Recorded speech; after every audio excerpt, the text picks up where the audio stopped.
बाला साहब ठाकरे जी हों, जॉर्ज फर्नांडिस जी हों, रामविलास पासवान जी हों, अजीत सिंह जी हों, शरद यादव जी हो, सभी ने अपनी अपनी तरह से एनडीए को मजबूती देने का काम किया। आज प्रकाश सिंह बादल जी और बाला साहब ठाकरे जी के सच्चे अनुयायी भी हमारे बीच में हैं। हाल में ही एनडीए के गठन के 25 साल पूरे हुए हैं। ये 25 वर्ष देश की प्रगति को गति देने और क्षेत्रीय आकांक्षाओं को पूरा करने के रहे हैं। यानी राज्यों के विकास से राष्ट्र का विकास, इस मंत्र को एनडीए ने निरंतर सशक्त किया है। इस यात्रा में जो पुराने साथी रहे हैं, मैं उनका तहे दिल से अभिनंदन करता हूं। भविष्य की यात्रा के लिए जो नए साथी आए हैं, मैं उनका हृदय से स्वागत करता हूं। साथियों, एनडीए के 25 वर्षों की इस यात्रा के साथ एक और सुखद संयोग जुड़ा है। ये वो समय है जब हमारा देश आने वाले 25 वर्षों में एक बड़े लक्ष्य की प्राप्ति के लिए कदम बढ़ा रहा है। ये लक्ष्य विकसित भारत का है, आत्मनिर्भर भारत का है। कोटि कोटि भारतीय आज नए संकल्पों की ऊर्जा से भरे हुए हैं। इस महत्वपूर्ण कालखंड में एनडीए की बहुत बड़ी भूमिका है। एक तरह से ये नई ऊर्जा से भरी हुई त्रिशक्ति है। एन से न्यू इंडिया के लिए, डी से डेवलप्ड नेशन के लिए, ए से aspiration of people and region के लिए, आज देश का गरीब, देश का मध्यम वर्ग, देश के युवा, महिलाएं, दलित, पीड़ित, शोषित, वंचित, आदिवासी, सभी का विश्वास एनडीए पर है। हमारे जो समाजशास्त्री हैं, राजनीति शास्त्री हैं और अर्थशास्त्री हैं, वो भी भारत के विकास के लिए एनडीए को एक पॉजिटिव फोर्स के रूप में देख रहे हैं। हमारा संकल्प पॉजिटिव है, एजेंडा पॉजिटिव है, भावना पॉजिटिव है और हमारा रास्ता भी पॉजिटिव है।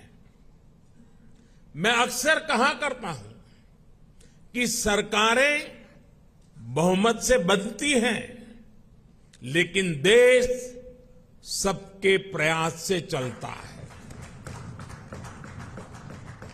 इसलिए आज जब हम विकसित भारत के निर्माण में जुटे हैं, तब एनडीए सबका प्रयास की इस भावना का प्रतिनिधित्व कर रहा है।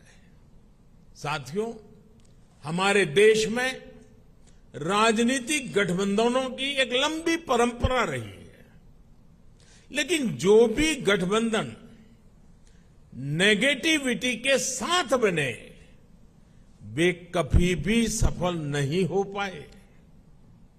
कांग्रेस ने 90 के दशक में देश में अस्थिरता लाने के लिए गठबंधनों का इस्तेमाल किया। कांग्रेस ने सरकारें बनाई, सरकारें बिगाड़ी। इसी दौर में 1998 में एनडीए का गठन हुआ था। लेकिन एनडीए क्यों बना? क्या तब सिर्फ सरकार बनाना या सत्ता हासिल करना ही एनडीए का लक्ष्य था? आप भी जानते हैं ऐसा नहीं था। एनडीए किसी के विरोध में नहीं बना था। एनडीए किसी को सत्ता से हटाने के लिए नहीं बना था, बल्कि एनडीए का गठन देश में स्थिरता लाने के लिए हुआ था।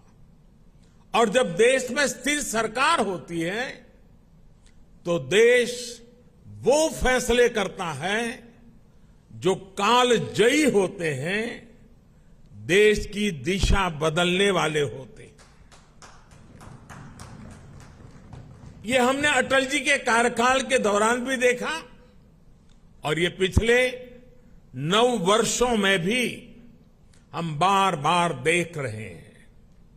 भारत में स्थिर और मजबूत सरकार होने से आज पूरे विश्व का भारत पर भरोसा बढ़ा है। साथियों, एनडीए की एक और विशेषता रही है। जब हम विपक्ष में थे तब भी हमने हमेशा सकारात्मक राजनीति की।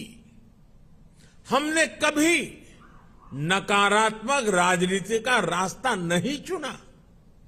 हमने लोकतंत्र को मजबूत करने के लिए अपना हर दायित्व निभाया। हमने विपक्ष में रहकर सरकारों का विरोध किया, उनके घोटालों को सामने लाए, लेकिन कभी जनादेश का अपमान नहीं किया। हमने सरकारों का विरोध करने के लिए कभी भी विदेशी मदद नहीं मांगी। हम विपक्ष में रहे, लेकिन हमने देश के विकास में न रोड़े अटकाए और ना ही रुकावट बने। आजकल हम देखते हैं कि केंद्र सरकार की योजनाओं को विपक्ष की कई राज्य सरकारें अपने यहां लागू नहीं होने देती। अगर ये योजनाएं लागू होती भी हैं तो उन्हें रफ्तार नहीं पकड़ने दी जाती। ये लोग सोचते हैं कि अगर उनके राज्यों में गरीबों को केंद्र की योजना का लाभ मिल गया तो कैसे काम चलेगा, उनकी राजनीति कैसे चलेगी। मुझे याद है, गरीबों के घर के लिए, हर घर जल के लिए, आयुष्मान भारत योजना के लिए कितनी ही बार विपक्ष के मुख्यमंत्रियों को मुझे चिट्ठियां लिखनी पड़ती है। लेकिन ये लोग गरीब के कल्याण को भी राजनीतिक नफा नुकसान से ही तोलते रहे हैं।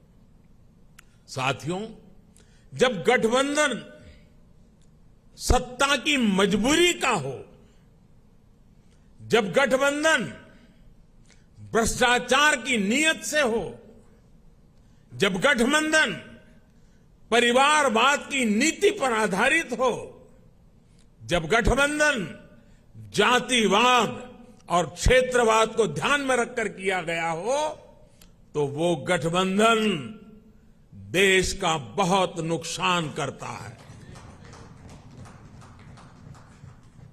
2014 से पहले की गठबंधन सरकार का उदाहरण हमारे सामने है।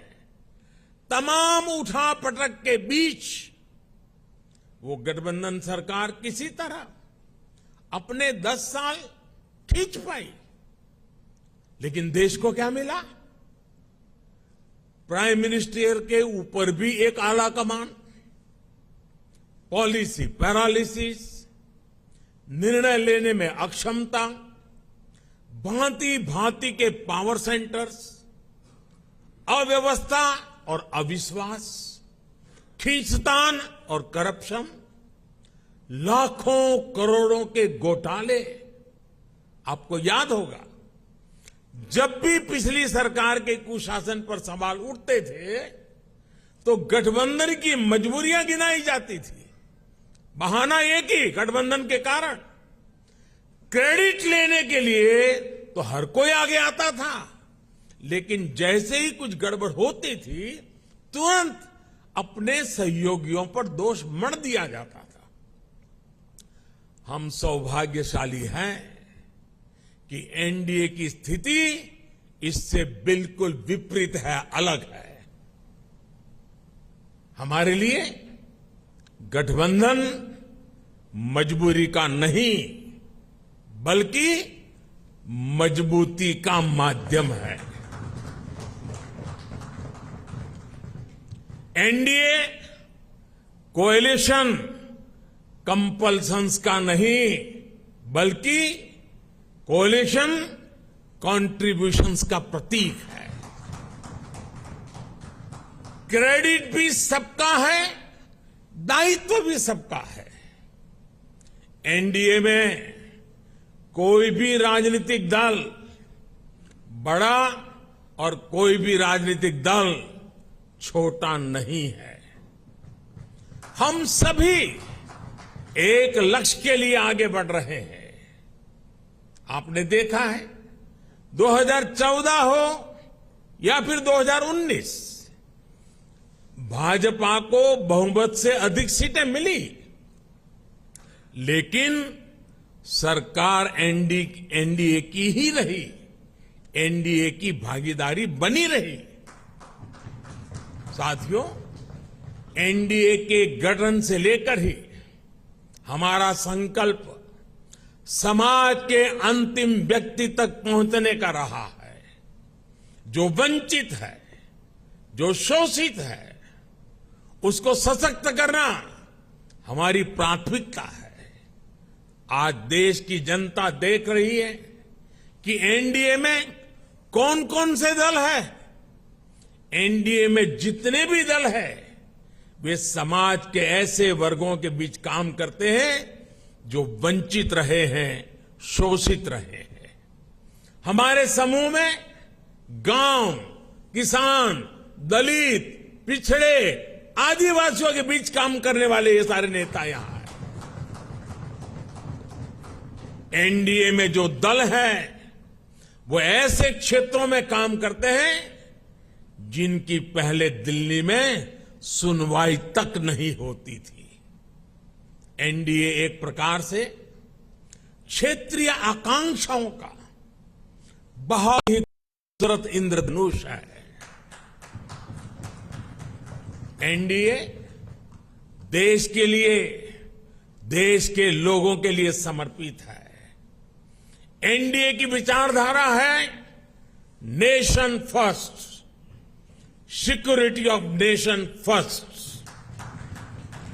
एनडीए की विचारधारा है प्रोग्रेस फर्स्ट। एनडीए की विचारधारा है एम्पावरमेंट ऑफ पीपल फर्स्ट। साथियों, आपको याद होगा, एनडीए की बैठक में हमने संकल्प लिया था कि हम देश की गरीबी को गरीबों की ताकत से ही गरीबी को पनाश करेंगे। इसलिए इन वर्षों में हमारा सबसे ज्यादा जोर गरीबों को सशक्त करने पर रहा। हमने श्रमयोगी को सम्मान दिया, डिग्निटी ऑफ लेबर पर बल दिया। हमने गरीब को सुरक्षा का एहसास दिया। हमने गरीब को यह विश्वास दिया कि आपके हर प्रयास के पीछे एनडीए सरकार एक भरोसेमंद साथी की तरह आपके साथ खड़ी है।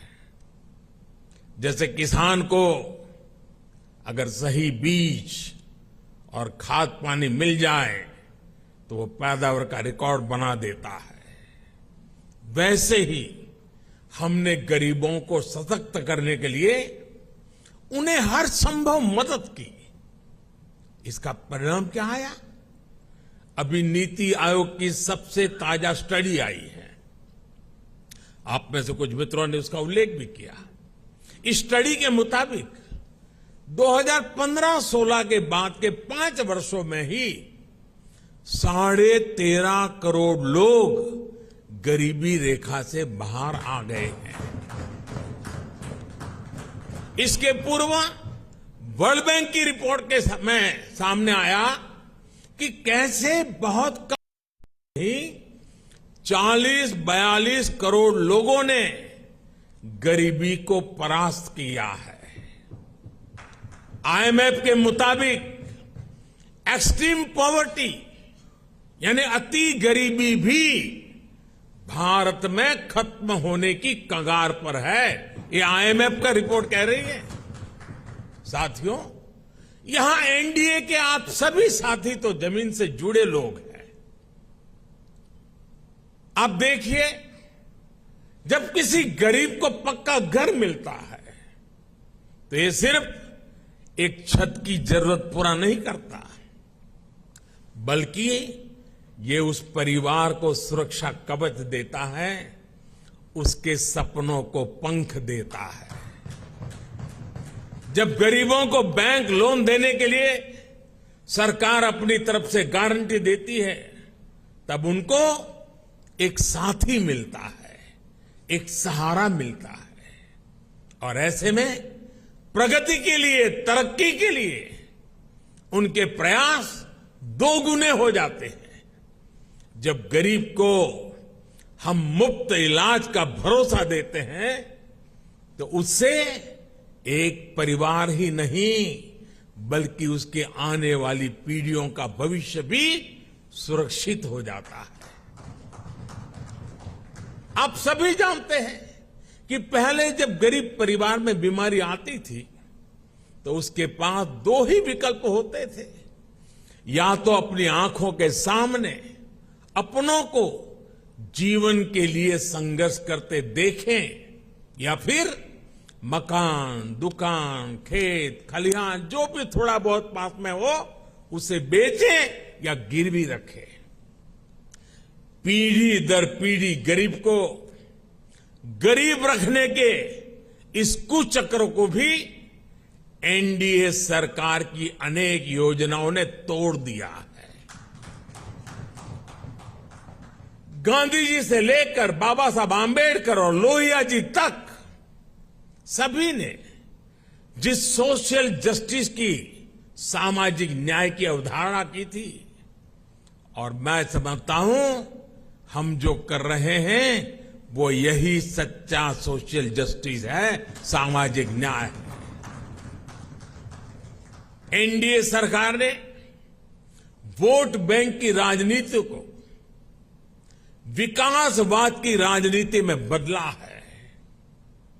ये एनडीए शासन ही है जिसमें छोटे किसानों, रेहड़ी पटरी, फुटपाथ वालों को पहली बार मदद मिल रही है। हमारे विश्वकर्मा साथियों को भी पहली बार ये विश्वास मिला है कि उनके लिए भी कोई सरकारी योजना बन सकती है। साथियों, गरीबी से भारत की इस लड़ाई का एक और पक्ष है। आप सब ये भी जानते हैं कि पहले हमारी माताओं बहनों के नाम पर प्रॉपर्टी खरीदने का चलन कम ही था। वे एक प्रकार से घर के, समाज के आर्थिक फैसलों से कटी हुई थी। देश की आधी आबादी और परिवार को चलाने वाली ताकत का जब ये हाल हो तो गरीबी से पार पाना आसान कैसे हो सकता था। अब जब बहनों के नाम बैंक अकाउंट खुले, उनके नाम पर घरों की रजिस्ट्री हुई, उनके नाम पर ऋण मिलने लगे, तो एक नया सामर्थ्य समाज में पैदा हुआ। मुद्रा योजना की सबसे बड़ी लाभार्थी हमारी बहनें हैं। स्टार्टअप इंडिया की सबसे बड़ी लाभार्थी हमारी बेटियां हैं। जो देश में 9 करोड़ स्वयं सहायता समूह बने हैं, उनकी सबसे बड़ी लाभार्थी गांव में रहने वाली दलित, पिछड़े, आदिवासी समाज की बहनें हैं। मैं पिछले दिनों मध्य प्रदेश गया था, एक आदिवासी गांव में गया था। वहां ये स्वयं सहायता समूह की आदिवासी बहनों से मिलना हुआ। जितने समूह थे उन्होंने कहा अब तो हमारी पहचान है, हम लखपति दीदी हैं, हमारा कारोबार इतना है कि आज हम लखपति बन गए हैं। ये बहुत बड़ा परिवर्तन है साथियों, एनडीए सरकार ने महिलाओं के कल्याण को, उनकी तकलीफ कम करने को सर्वोच्च प्राथमिकता दी है। जब घर में टॉयलेट बना तो बहनों को सम्मान और सुरक्षा दोनों मिला। जब नल से जल आया, गैस का सिलेंडर आया तो उनकी परेशानी कम हुई, उनके समय की बचत हुई। इस समय को वो अपने परिवार की आय बढ़ाने में उपयोग कर रही है। ये गरीबी से बाहर निकलने का प्रयास नहीं है, बल्कि वुमेन लेड डेवलपमेंट का रास्ता है जिसे एनडीए सशक्त कर रहा है। आज डिफेंस से लेकर माइनिंग तक हर सेक्टर को बेटियों के लिए खोल दिया गया है। देश को पहली आदिवासी महिला राष्ट्रपति देने का सौभाग्य एनडीए को मिला है। साथियों, 9 साल में हमने केवल एक लक्ष्य के साथ काम किया है कि हम देशवासियों का, खासकर गरीब और वंचित का जीवन बेहतर बना सके। मैं चाहूंगा कि जो लोग एकेडमिक्स से जुड़े हैं, गवर्नेंस स्टडीज से जुड़े हैं, वो इस दिशा में रिसर्च करें। किसी भी सरकार का फ्यूचर विजन क्या है, स्केल ऑफ वर्किंग क्या है, स्पीड ऑफ वर्किंग क्या है, उसकी वर्क स्पिरिट क्या है, इसका मूल्यांकन किया जाए। इन सभी पैरामीटर्स पर एनडीए सरकार का काम न केवल असाधारण साबित होगा, बल्कि एक मॉडल के तौर पर उभरेगा। हम केवल आज की जरूरतों के लिए काम नहीं कर रहे हैं, हम आने वाली पीढ़ियों के भविष्य को भी सुरक्षित बना रहे हैं। मैं आपको एक उदाहरण देता हूं। हमारे लिए बहुत आसान था कि आजादी के 75 साल पूरे होने पर हम भी कोई स्मारक बना देते, दिल्ली में कोई ऐसी इमारत अपने नाम पर खड़ी कर देते थे या कोई मूर्ति लगवा देते। लेकिन हम देश के कोने कोने में 1 लाख अमृत सरोवर बना रहे हैं। हमारा स्केल, हमारा स्पीड, हमारी स्पिरिट और इसकी वजह से हमारे काम का स्कोप ये अभूतपूर्व है। हम विकास भी कर रहे हैं और विरासत को भी सहेज रहे हैं। हम मेक इन इंडिया पर भी बल दे रहे हैं और पर्यावरण की रक्षा भी कर रहे हैं। साथियों, हमारी नीयत साफ है, नीति स्पष्ट है और निर्णय ठोस है। एनडीए सरकार ने बीते 9 वर्षों में भ्रष्टाचार के हर रास्ते को बंद करने के लिए हर संभव प्रयास किए हैं। पहले सत्ता के गलियारों में जो बिचौलिए घूमते थे, हमने उनको बाहर कर दिया है। हमने टेक्नोलॉजी की मदद से लीकेज की हर संभावनाओं को दूर किया है। जनधन, आधार, मोबाइल, इसकी त्रिशक्ति से हमने करोड़ों फर्जी लाभार्थियों को गरीबों का हक छीनने से रोका है। अब सोचिए, देश में करीब करीब 10 करोड़ ऐसे फर्जी लाभार्थी थे जिनका जन्म ही नहीं हुआ था और जिन्हें सरकारी मदद जा रही थी। ये पैसे मेरे किसी गरीब भाई बहन के थे, किसी आदिवासी के थे, किसी पिछड़े और दलित साथी के थे। ये एनडीए सरकार है जिसने गरीब से हो रही इस लूट को बंद किया है। इन 9 वर्षों में 30 लाख करोड़ रुपए, यह आंकड़ा छोटा नहीं है, 30 लाख करोड़ रुपए डायरेक्ट बेनिफिट ट्रांसफर डीबीटी के जरिए सीधे लाभार्थियों के बैंक खातों में पहुंचे। ऐसा करके हमने गरीबों का कम से कम 3 लाख करोड़ रुपया गलत हाथों में जाने से बचाया है।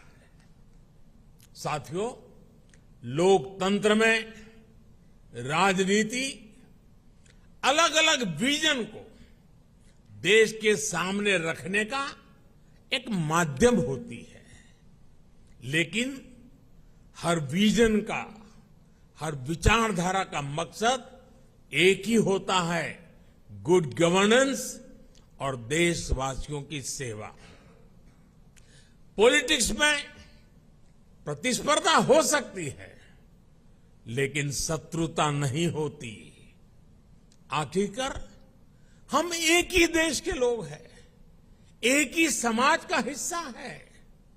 लेकिन दुर्भाग्य से आज विपक्ष ने अपनी एक ही पहचान बना ली है, हमें गाली देना, हमें नीचा दिखाना।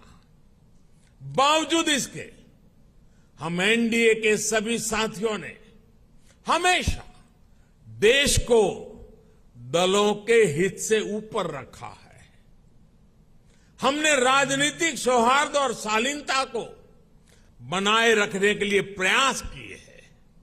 ये एनडीए सरकार ही है जिसने प्रणब दा को भारत रत्न दिया, जो जीवन भर कांग्रेस में रहे थे, लेकिन हमें उन्हें ये सम्मान देने में संकोच नहीं किया।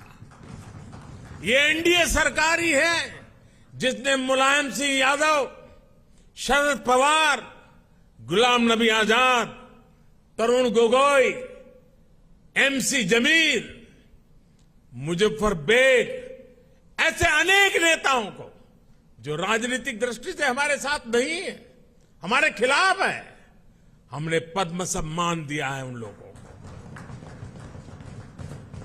ये नेता भी कभी बीजेपी या एनडीए में नहीं थे, लेकिन हमने देश सेवा में उनके लंबे योगदान को स्वीकार किया, उसे सराहा, उन्हें सम्मानित किया। लोकतंत्र की ये मूल भावना एनडीए की कार्यशैली में आपको हर जगह दिखेगी।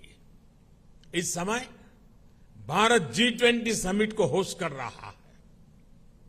इससे जुड़े आयोजन देश के हर राज्य में, हर हिस्से में हो रहे हैं। हमने इन आयोजनों को वेन्यू तय करते समय कभी ये नहीं सोचा कि किस राज्य में कौन सी पार्टी की सरकार है। कोरोना के समय भी मैंने लगातार सभी राज्यों के मुख्यमंत्रियों के साथ व्यक्तिगत संवाद किया, मीटिंग की। कौन मुख्यमंत्री किस पार्टी का है, ये विचार कभी हमारे बीच नहीं आया। इसी तरह आप उन दिनों को भी याद करिए जब भाषा, लैंग्वेज लोगों को बांटने के एक टूल के तौर पर इस्तेमाल होती थी। लेकिन एनडीए सरकार की सोच देखिए। एनडीए सरकार ने मातृभाषा को बल देना शुरू किया और आज भाषाओं के माध्यम से, मातृभाषा के माध्यम से मेरे युवा डॉक्टर और इंजीनियर बने, इसका अवसर देने का जरिया भाषा बन रही है। हमने हमारी विरासत को, धरोहरों को ग्लोबल बनाने के लिए लगातार प्रयास किए हैं। यहां पर कई हमारे साथियों ने इसका उल्लेख किया। आज योग वैश्विक एकता का एक माध्यम बन गया है। आज मिलेट्स एक ग्लोबल ट्रेंड बन रहा है। श्री अन्न की चर्चा हो रही है और इसका लाभ हमारे हर क्षेत्र के छोटे छोटे किसानों को मिल रहा है। हम देश के लोगों को जोड़ते हैं, वो देश के लोगों को तोड़ते हैं। साथियों, विपक्ष के लोग जिस गलती को बार बार दोहरा रहे हैं वो है देश के सामान्य मानवीय की समझदारी को वे लोग अंडर एस्टिमेट करते हैं, लेकिन देश की जनता सब कुछ खुली आंखों से देख भी रही है और समझ भी रही है।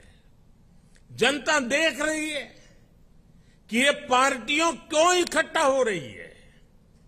जनता ये भी जान रही है कि वो कौन सा ग्लू है, गोंद है, जो इन लोगों को, इन पार्टियों को जोड़ रहा है। किस तरह छोटे छोटे स्वार्थ के लिए मूल्यों और सिद्धांतों से समझौता किया जा रहा है। लोग देख रहे हैं कि केरल में लेफ्ट और कांग्रेस एक दूसरे के खून के प्यासे हैं, लेकिन बेंगलुरु में दोनों पार्टियों के नेता हाथ में हाथ डालकर मुस्कुरा रहे हैं। लोग देख रहे हैं कि बंगाल में लेफ्ट और कांग्रेस के नेताओं पर, उनके कार्यकर्ताओं पर टीएमसी हमले कर रही है, लेकिन इनके नेता टीएमसी के खिलाफ कुछ भी बोलने से बच रहे हैं। इसलिए देश के लोग कह रहे हैं कि गलबहियां मिशन नहीं है, मजबूरियां है। इनकी सच्चाई आपको दूसरे राज्यों में भी दिखाई देगी। नेशनल कॉन्फ्रेंस के नेता और पीडीपी के नेता एक दूसरे को कैसी कैसी गालियां देते हैं।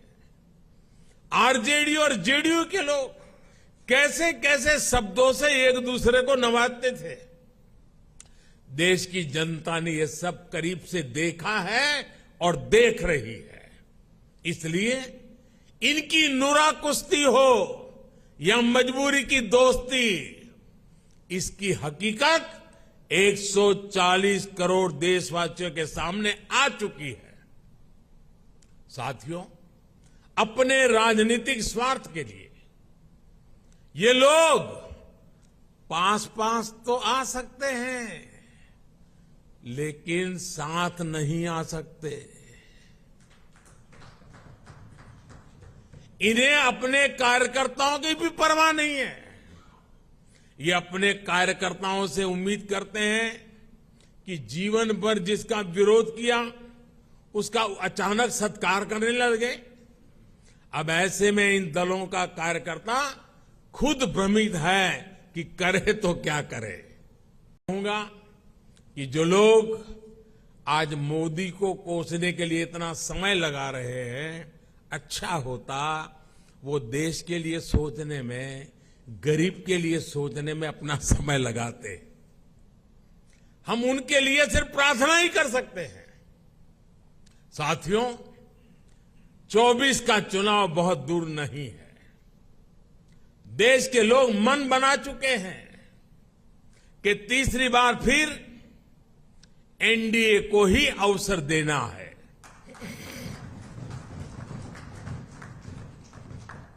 देश का मन आप जानते हैं, लेकिन विदेश का मन भी बहुत कुछ संकेत दे रहा है। आमतौर पर जब भी किसी देश में चुनाव का समय निकट आता है तो उसका बहुत बड़ा असर उसके वैश्विक संबंधों पर भी होता है। हर एक को लगता है कि भाई अब तो चुनाव का वर्ष है, अभी इस सरकार के साथ अभी रहने दो, एक बार चुनाव हो जाए, नई सरकार आएगी तब सोचेंगे। स्वाभाविक है। कोई भी दूसरा देश उस सरकार के साथ जो चुनाव बिल्कुल निकट हो वहां संबंध बनाने से पहले, संवाद करने से पहले 100 बार सोचता है। फॉरेन कंट्रीज हमेशा चुनाव के नतीजों का इंतजार करते हैं। लास्ट ईयर जब होता है तो सोचते हैं कि भाई एक बार चुनाव नतीजा आ जाना तो फिर देखेंगे। जो सरकार जाने वाली होती है उस पर कोई भी देश अपना टाइम और एनर्जी इन्वेस्ट नहीं करना चाहता, लेकिन इस समय भारत का मामला कुछ अलग है। सबको पता है कि हमारे यहां कुछ महीनों में चुनाव होने वाले हैं, फिर भी अनेकों महत्वपूर्ण देश, चाहे अमेरिका हो, फ्रांस हो, ऑस्ट्रेलिया हो, जापान हो, यूएई हो, यूके हो, सब एनडीए सरकार के प्रतिनिधियों को इनवाइट कर रहे हैं। तमाम देश भारत को मान और सम्मान दे रहे हैं। कितने ही देश भारत के साथ बड़े बड़े और वो भी दूरगामी समझौते कर रहे हैं। ऐसा इसलिए क्योंकि वो भी जानते हैं कि भारत के लोगों का भरोसा एनडीए पर है। यानी भारत में जनमत किसके साथ है, ये दुनिया के देशों को भी पता है। साथियों, एनडीए का विस्तार सिर्फ संख्या या भौगोलिक विस्तार का नहीं है। ये भारत एनडीए का जो विस्तार है, ये हमारे प्रति विश्वास का दायरा भी बढ़ा रहा है। जनता एनडीए की हिस्ट्री और केमिस्ट्री दोनों को देख रही है, तभी तो हमारा गणित भी बड़ी आसानी से जुड़ता है। आप देखिए, 2014 में एनडीए को देश ने लगभग 38% वोट दिए थे 2014 में, लेकिन 2019 में हमारे देश सेवा भाव को देखते हुए देश ने हमें 45% वोट दिए। और आपको जानकर के खुशी होगी, इनमें 225 से अधिक सीटें ऐसी थी जो हम जीत करके आए, 225 से अधिक सीटें जहां 50% से अधिक वोट शेयर एनडीए को मिला है। एनडीए का हर सहयोगी जो मेहनत कर रहा है, उससे तय है कि 24 में एनडीए का वोट शेयर 50% से भी ऊपर जाएगा। आपकी मेहनत रंग लाने वाली है, मैं विश्वास से कहता हूं। आपकी मेहनत बेकार नहीं जाएगी। देश की जनता को आपके सबके नेतृत्व पर भरोसा है। पूरे देश में हमारे अनेक साथी एक बड़ी ताकत बनकर उभरेंगे। हम हर भूभाग, हर वर्ग, हर समाज को विकसित भारत के मिशन से जोड़ेंगे। साथियों, हमें विकास के मुद्दे पर ही जनता के पास जाना है। हमारा एक ही लक्ष्य है, विकास, भारत का विकास। भारत के कोटि कोटि लोगों की आशा आकांक्षा ही हमारा एजेंडा है। हम पूरी शक्ति लगा देंगे, हम मेहनत करेंगे, ईमानदारी से काम करेंगे, और यही हमारी गारंटी है। और लाल किले से मैंने कहा था, यही समय है, सही समय है। आज देश में एक माहौल बन चुका है। देश का आत्मसम्मान और आत्मविश्वास आज अभूतपूर्व ऊंचाई पर है। जैसे कोई इमारत बनाने से पहले नींव का निर्माण होता है, वैसे ही पिछले 9 वर्षों में नए भारत की एक मजबूत नींव का निर्माण हो चुका है। इस मजबूत नींव पर हम सभी को नए भारत का, आत्मनिर्भर भारत का, विकसित भारत का निर्माण करके ही रहना है। और आपने मुझ पर इतना विश्वास रखा है, इतना प्रेम बरसाया है, इतना स्नेह किया है। मैं आपको विश्वास दिलाता हूं और आपके माध्यम से मैं देशवासियों को विश्वास दिलाता हूं कि मैं अपने परिश्रम में, अपने प्रयासों में कहीं कोई कमी नहीं रहने दूंगा। मुझसे गलती हो सकती है, लेकिन बदनीयत से मैं दूर रहूंगा। बदनीयत से कोई काम नहीं करूंगा। और साथियों, मेरा जीवन आप देखते हैं, देश देख रहा है। मेरे शरीर का हर कण, मेरे समय का हर क्षण देश को ही समर्पित है।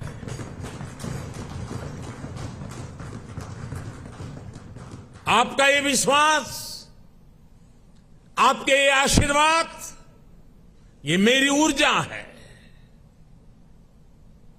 और साथियों, आप सब कह रहे थे कि 2014 में देश की इकोनॉमी 10वें नंबर पर थी, आज 5वें नंबर पहुंची है।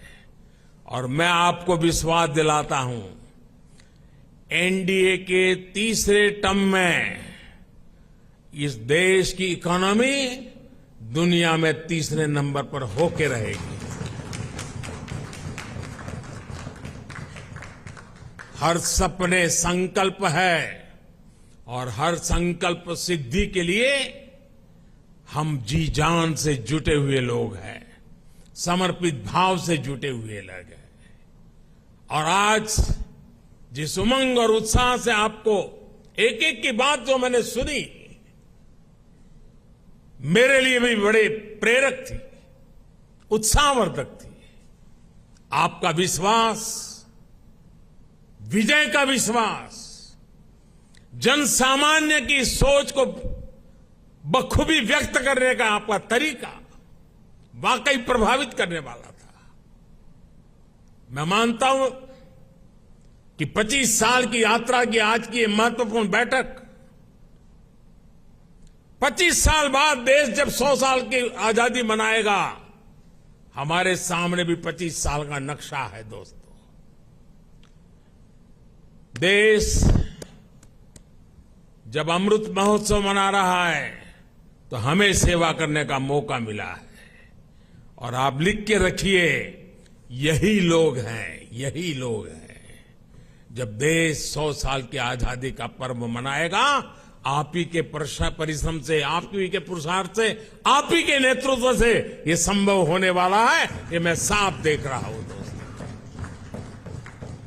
इस विश्वास के साथ मैं फिर एक बार आप सभी का इस बैठक में आने के लिए, एनडीए को सशक्त करने के लिए मैं हृदय से बहुत आभार व्यक्त करता हूं। जो सुझाव आए हैं, उन सुझाव को नड्डा जी और उनकी टीम जरूर उसको पूरा करेगी। साथियों, पिछले 9 साल में मेरी व्यस्तता के कारण शायद कभी आप में से किसी ने संपर्क करने का प्रयास किया हो और मैं न कर पाया हूं। हो सकता है इस 9 साल में मेरे प्रवास के दरमियान शायद एसपीजी सिक्योरिटी का कारण आपको उचित स्थान न मिला हो सकता है किसी इनविटेशन कार्ड में आपका नाम रह गया हो। 9 साल में ऐसा बहुत कुछ हो सकता है, लेकिन आपने कभी भी शिकायत नहीं की। आपने कभी भी मन में बुरा नहीं माना। गलतियां हुई होगी, कभी कभी तो मेरे ध्यान में भी आई है कि कार्यक्रम के बाद पता चलता, अरे वो तो वहां खड़े थे, उनको तो यहां होना चाहिए था। लेकिन उसके बावजूद भी आपका प्रेम कभी कम नहीं हुआ। साथियों, ये विश्वास मेरी बहुत बड़ी ताकत है, मेरी बहुत बड़ी पूंजी है। और आप ही के भरोसे, आप ही के साथ चलने का मुझे एक बहुत अनुभव भी मिलता है, आनंद भी मिलता है। मैं फिर एक बार आप सभी साथियों का हृदय से आभार व्यक्त करता हूं और मैं विश्वास दिलाता हूं कि हम देश की आशा आकांक्षाओं को पूरा करने में एक टीम बन करके, एकता के साथ, एकजुटता के साथ आत्मविश्वास के साथ, संकल्प के साथ चल पड़ेंगे, विजयी होके रहेंगे, जनता के आशीर्वाद पूर्व बाहर मिलते रहेंगे। अपने कर्तृत्व के कारण, समर्पण के कारण, ध्येय निष्ठा के कारण, जनता के प्रति हमारे लगाव के कारण ये सब संभव होने वाला है। जनता जनार्दन है, जनार्दन में मेरा विश्वास है, उस विश्वास से परिणाम निश्चित है। फिर एक बार आप सबका बहुत बहुत धन्यवाद। नमस्कार।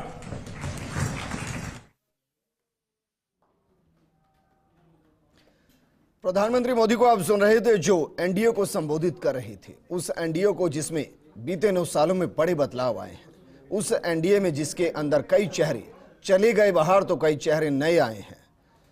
चुनावी साल के दौरान प्रधानमंत्री मोदी का यह संबोधन न सिर्फ विपक्षी पार्टियों की गठबंधन के खिलाफ एक मोर्चा, बल्कि ये बताना कि हमारा परिवार न शिकायत करता है और न ही एक दूसरे के साथ कारोबार करता है। हम सब एकजुट हैं और एकजुट होकर देश के लिए काम करते हैं। अंत में प्रधानमंत्री मोदी ने माफी भी मांगी। उन्होंने कहा कि हो सकता है कि कभी व्यस्तता की वजह से वो किसी से ना मिल पाए हों। उन्होंने कहा कि हो सकता है कि कभी वो किसी प्रवास पर हों, एसपीजी के प्रोटोकॉल की वजह से किसी को सही जगह ना मिल पाई हो सकता है कि आपकी आकांक्षाएं कई जगह टूटी हो, लेकिन आपने कभी शिकायत नहीं की और यही एनडीए की ताकत है।